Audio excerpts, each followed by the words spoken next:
Has your pet hooman ever flown to Holly Daze without you?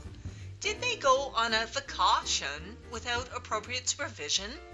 That's what just happened to me. I know. I could hardly believe my eyes. I thought I had trained my hooman better than that. Let me tell you the tale from the beginning.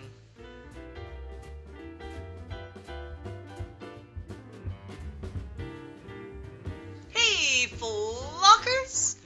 My pet hooman had been acting strange when she introduced me to a new friend that she called Luggore. It looked rather odd, but sat quietly on my chair and didn't seem to be dangerous. My hooman explained that Luggore flies and carries important things. I hoped it could carry grapes. Those are very important. There was lots of activity around the house. My hooman told me that we were going to fly to a place called Holly Daze. I was getting really excited about it. Apparently my hooman was going to fly. I didn't know that featherless bipeds could fly. You learn something new every day. Then, something unexpected happened. My hooman left. Without me. How can an hooman fly without a parrot? Bizarre. While my hooman was at Holly, I had a temporary pet hooman. It was odd to see him sitting in my chair, but he seemed rather nice. On the first day, he gave me scritchies, grapes, peas, grapes, carrots, grapes, and a really good cracky.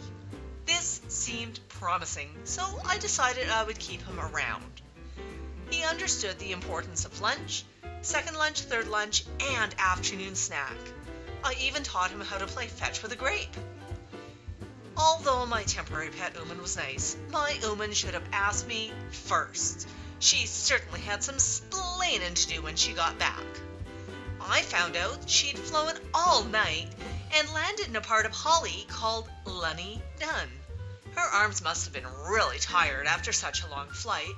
Flat Max was traveling with her and sent me photos so I could keep track of her. Apparently these parliament buildings are very important. She also talked about somebody called Big Ben, but he wasn't available. When hoomans go to Holly, they do a lot of walking. Here's a photo of some palace that's supposed to be a big deal. It's even kept in a cage. Weirdos. Frankly, I was glad I could stay at home to hang out on the safe patio.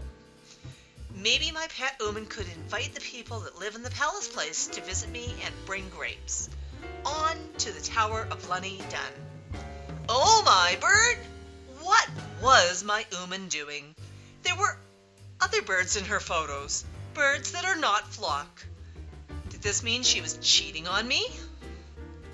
Apparently, the tower ravens are supposed to be world famous, but that's no excuse to take a photo. She could take a photo of me. I have flockers all over the world. Obviously, in this photo, some birdie is royalty.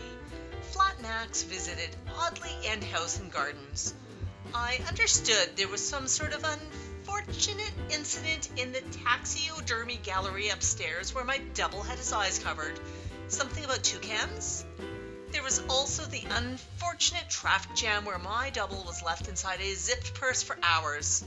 Frankly, humans need supervision. Ooh, castles! What do you mean they're falling apart? What good is a pile of rocks? My human didn't have to travel to see ruins. I'm quite capable of ruining the house all by myself. Wait a minute, what's that photo? Pigeons nesting in castle ruins? I see a second bird back there. Was my pet hooman spying on private birdie moments using my double as an excuse? Weirdo. Here's a view from Perverell Castle. Flat Max reports an easy ride up. I don't know why my hooman complained about climbing those stairs. She flew to Holly. Why can't she fly up a simple hill? Ooh, nice! Grapes! Now, it would have been worth flying across the world to look at this grape harbor at Broadsworth. I don't understand why my hooman didn't get me some. There was plenty of room in Luggage. Finally, some interesting history. The shelf destruction in the Broadworth Hall Library was caused by a parrot. The hall is kept in a state of arrested development, retaining the parrot's work as a legacy. Sadly, my double was unable to find out much. The parrot had a pet hooman named Sylvia and was buried in a pet cemetery on the corner of the property. Touring old places makes a lot more sense when parrots are involved. Well, that wraps up part 1 of the va-CAW-tion. Tune in for part 2, which involves parrot worship, roaming walls, Dracula, and you'll also learn what happens when I meet Flatmax face to face. Beak that subscribe button and join the flock. And while you're here, check out a few of my other videos.